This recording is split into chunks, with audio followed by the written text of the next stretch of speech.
Puji nama Tuhan, saudara yang dikasihi Tuhan. Malam hari ini sebelum kita mendengarkan sebagian dari sabda firman Tuhan, mari kita mau siapkan hati kita sama-sama berdoa. Tuhan Yesus yang baik, terima kasih Tuhan untuk kesempatan yang indah pada malam hari ini. Kami boleh kembali mendengarkan sebagian dari sabda firman-Mu. Sebelum kami mendengarkan Tuhan, kami mau siapkan hati kami untuk ditaburi kebenaran firman-Mu. Engkau mengurapi hamba-Mu yang menyampaikan isi hati-Mu. Biarlah setiap telinga yang mendengar dapat diberkati melalui kebenaran firman-Mu. Terima kasih Tuhan, segala kuasa iblis roh jahat yang ingin merebut firman-Mu, kami patahkan, hancurkan di dalam nama Tuhan Yesus. Kami mau buka hati kami siapkan hati kami. Dalam nama Tuhan Yesus kami berdoa. Haleluya. Amin. Puji Tuhan, kaum muda remaja yang dikasihi Tuhan. Bertemu lagi pada malam hari ini di ibadah kaum muda. Sebelum kita mendengarkan firman Tuhan, saya beri judul firman Tuhan pada malam hari ini, hidup karena kasih karunia. Kita buka dulu ayatnya di Galatia 1 ayat yang ke-10. Galatia 1 ayat yang ke-10, kalau sudah ketemu kita baca bersama-sama. Galatia 1 ayat yang ke-10. 2, 3. Jadi bagaimana sekarang? Adakah ku cari kesukaan manusia atau kesukaan Allah? Adakah ku coba berkenan kepada manusia? Sekiranya aku masih mau mencoba berkenan kepada manusia, maka aku bukanlah hamba Kristus. Puji Tuhan. Firman Tuhan pada malam hari ini, tadi saya sudah beri judul, hidup karena kasih karunia. Ayat yang baru saja kita baca memang terdengar sedikit keras.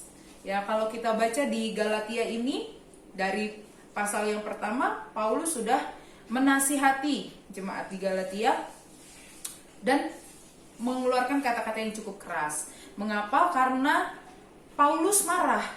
Kan di sini banyak sekali kita temukan kata-kata yang mengingatkan. Tapi kenapa Paulus marah? Karena Paulus adalah hamba Tuhan yang telah memberitakan Injil di Galatia, dan banyak hamba Tuhan lain yang sudah memberitakan Injil, dan jemaat Galatia sudah mendengarkan Injil yang disampaikan oleh Paulus dan hamba-hamba Tuhan yang lain.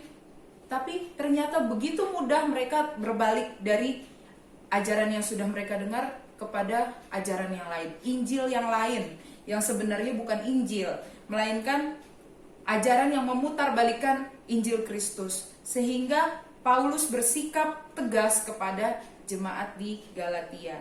Dan dikatakan di ayatnya yang ke-8, saya baca, tetapi sekalipun kami atau seorang malaikat dari sorga yang memberitakan kepada kamu suatu Injil yang berbeda dengan Injil yang telah kami beritakan kepadamu, terkutuklah dia.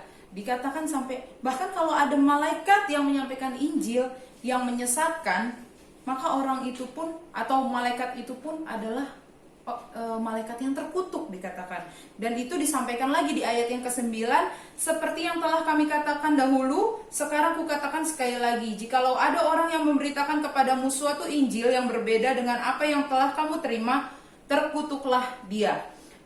Dikatakan sampai 2 kali mengenai orang yang memutarbalikkan Injil, yang menyampaikan Injil tidak sesuai dengan kebenaran, adalah orang-orang yang terkutuk.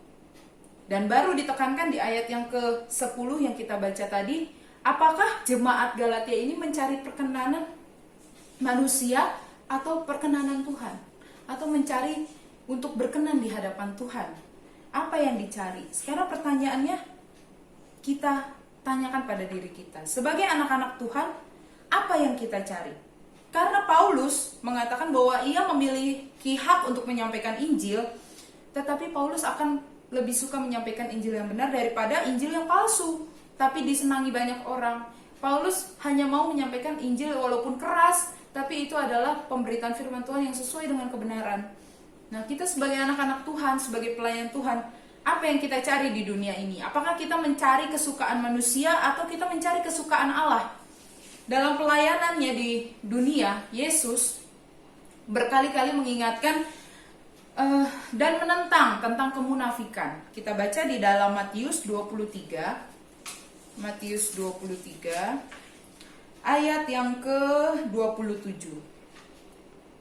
Saya bacakan, celakalah kamu, hai ahli-ahli Taurat dan orang-orang Farisi, hai kamu orang-orang munafik, sebab kamu sama seperti kuburan yang dilabur putih, yang sebelah luarnya memang bersih tampaknya, tetapi yang sebelah dalamnya penuh tulang belulang dan berbagai jenis kotoran.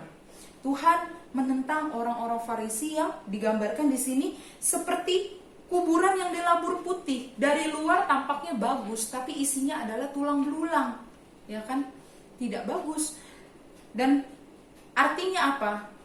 Orang Farisi di zaman itu adalah orang-orang yang sangat dihormati karena mereka bisa dianggap sebagai lambang kerohanian gitu ya. Jadi mereka mungkin dianggap sangat dekat dengan Tuhan, tapi tidak begitu pandangan Yesus terhadap mereka. Yesus memandang mereka dari posisi yang berbeda dan menganggap mereka hanya berkenan di hadapan manusia, bukan berkenan di hadapan Allah. Mengapa mereka disebut munafik? Karena mereka hanya mementingkan penampilan dari luar. Apa yang dilihat oleh orang lain. Apakah mereka dilihat baik atau tidak. Tapi mereka tidak mementingkan apa yang dilihat Tuhan. Bagaimana dengan kita? Apakah kita hanya mementingkan penampilan luar, yaitu mungkin yang penting kita dianggap, oh dia orang Kristen, dia rajin ke gereja, oh dia rajin melayani. Tapi kita tidak memikirkan hidup kita yang sesungguhnya. Apakah hidup kita ini berkenan di hadapan Tuhan? Apakah kita memiliki pengenalan yang baik akan Tuhan? Apakah kita punya hubungan yang baik dengan Tuhan? Nah, saudaraku yang kekasih dalam Tuhan, ini yang disebut munafik. Ketika kita hanya baik dari penampilan luar. Penampilan luar bukan salah, tapi Tuhan Yesus melihat hati.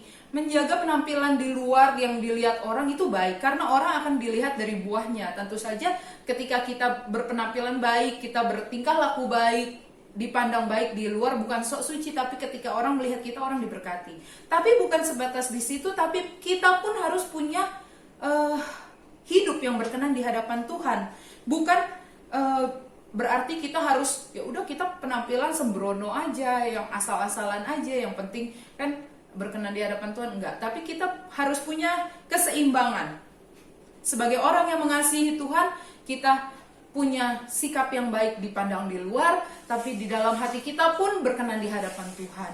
Itu yang Tuhan kehendaki, karena Tuhan mau hati kita ini dipenuhi dengan Kristus. Isi hati kita dengan kasih Tuhan, sehingga tidak ada lagi hal-hal lain yang menguasai hati kita, karena hidup kita, hati kita dikuasai, pikiran kita dikuasai dengan kasih Kristus, kebenaran dan ketulusan yang Tuhan kehendaki, sehingga kita pun dapat menjadi berkat bagi orang lain. Kita mengingat cerita tentang ketika Samuel ingin mengurapi raja baru untuk Israel. Dia datang ke rumah Isai, dia lihat semua kakak-kakaknya Daud, anak-anak Isai yang lain, penampilannya luar biasa. Mulailah Samuel berpikir, oh mungkin yang ini, oh mungkin yang itu, karena Samuel melihat dari penampilan. Tapi tidak begitu dengan Tuhan. Tuhan melihat hati.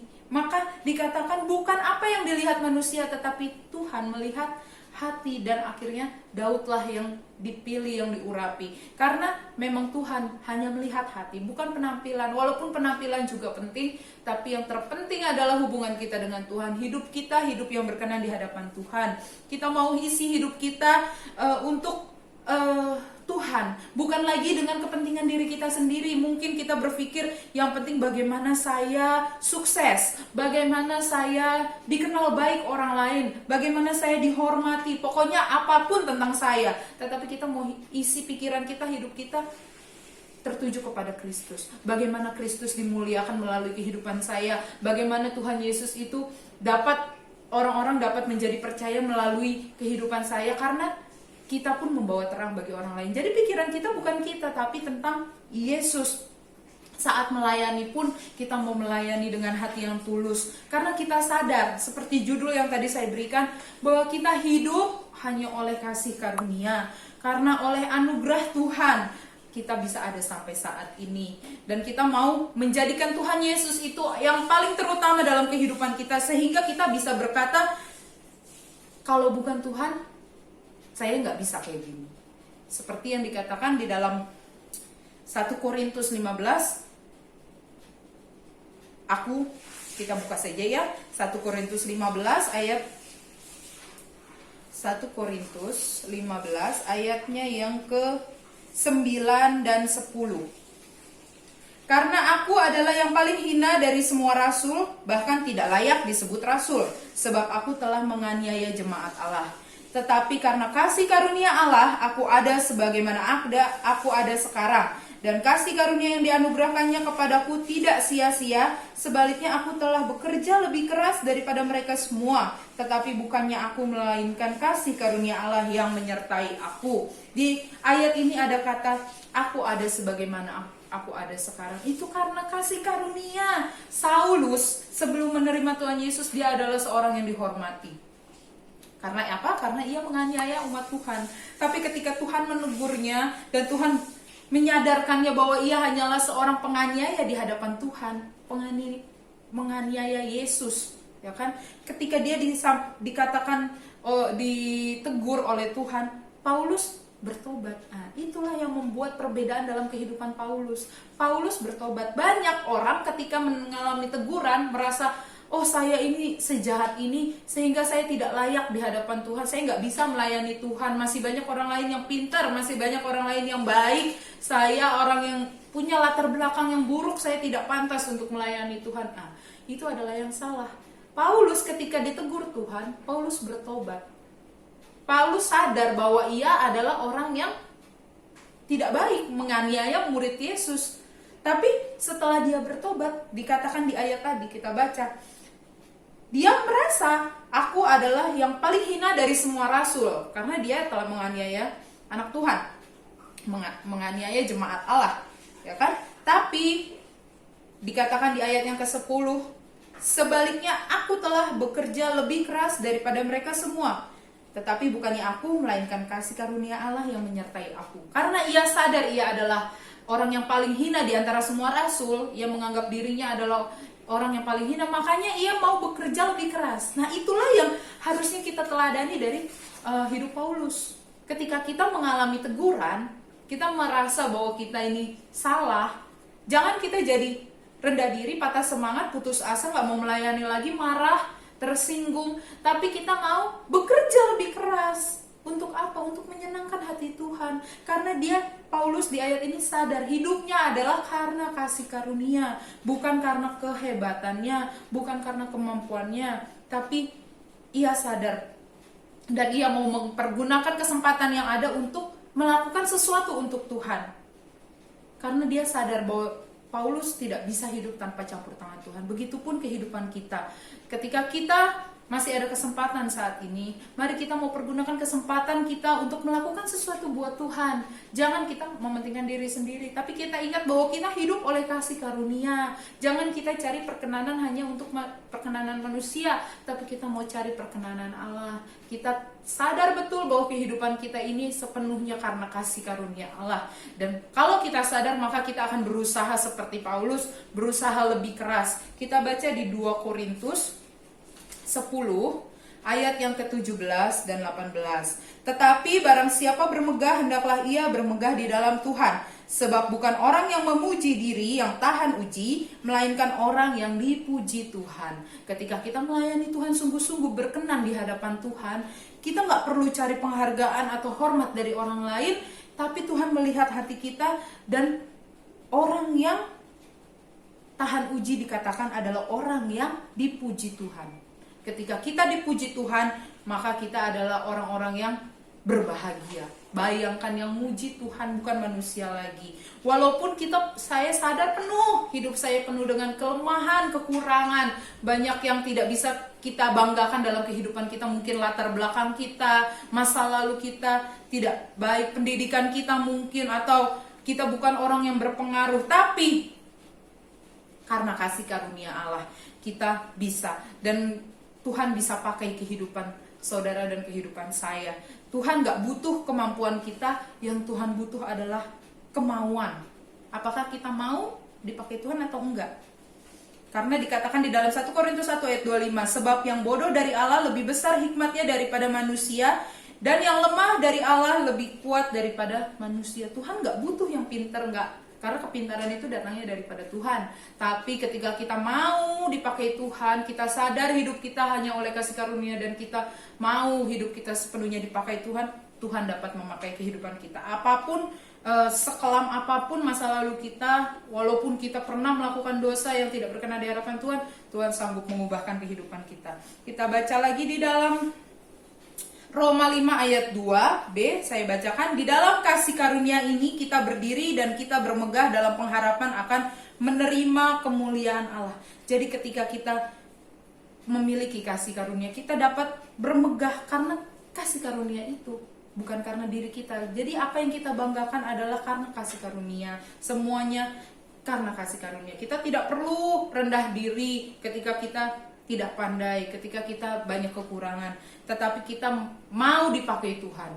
Karena seperti saya katakan tadi, bukan yang bisa atau nggak bisa, bukan masalah bisa atau nggak bisa, tapi masalah mau atau tidak mau kita dipakai Tuhan. Kalau kita mau, Tuhan pakai banyak contoh di Alkitab. Musa, ketika Musa bukan orang yang pandai berkata-kata, Tuhan dapat jadikan dia orang yang mengeluarkan suatu bangsa dari Mesir. Petrus, orang yang mungkin dikatakan pecundang, Tuhan bisa ubah hidupnya menjadi alat yang dipakai Tuhan. Sekali berkhotbah 3.000 orang bertobat. Dan Tuhan bisa pakai kehidupan saudara dan kehidupan saya menjadi terang. Yang penting adalah kesediaan kita. Kita mau sepikir dengan Paulus bahwa menyadari bahwa kehidupan kita ini sepenuhnya hanyalah karena kasih karunia, dan kita mau manfaatkan kesempatan yang Tuhan beri untuk melayani Tuhan. Apapun kesempatan yang bisa kita lakukan, walaupun sekecil apapun, pelayanan sekecil apapun, kesempatan itu jangan kita sia-siakan. Kita mau bekerja lebih keras seperti Paulus katakan tadi, aku mau bekerja lebih keras karena kasih karunia Tuhan. Bukan karena kehebatan kita, tapi karena kasih karunia Tuhan yang memampukan kita. Puji Tuhan, firman Tuhan tidak saya panjangkan, mari kita bersatu dalam doa. Bapa yang baik, Bapa yang bertata dalam kerajaan surga, kami mengucap syukur Tuhan untuk firman Tuhan yang kami dengar pada malam hari ini. Betapa kami bersyukur Tuhan memiliki Allah yang mengasihi kehidupan kami, bahkan oleh karena kasih karunia-Mu kami ada sebagaimana kami ada sekarang, dan kami memanfaatkan Tuhan waktu yang ada, kesempatan yang Tuhan beri untuk kami dapat melayani Tuhan. Pakai hidup kami Tuhan, kami mau dipakai dan dibentuk sesuai kehendak-Mu. Pakai kehidupan seluruh umat-Mu yang mendengar firman Tuhan pada malam hari ini, agar firman Tuhan dapat tertanam bahkan berbuah dalam kehidupan kami. Terima kasih Tuhan, Engkau memberkati setiap umat yang sudah mendengarkan firman-Mu, dan kami percaya firman-Mu tidak berlalu begitu saja, tapi dapat menjadi suluh dan pedoman dalam kehidupan kami. Terima kasih Tuhan. Kami akhiri ibadah kami, renungan pada malam hari ini di dalam nama Tuhan Yesus. Haleluya. Amin.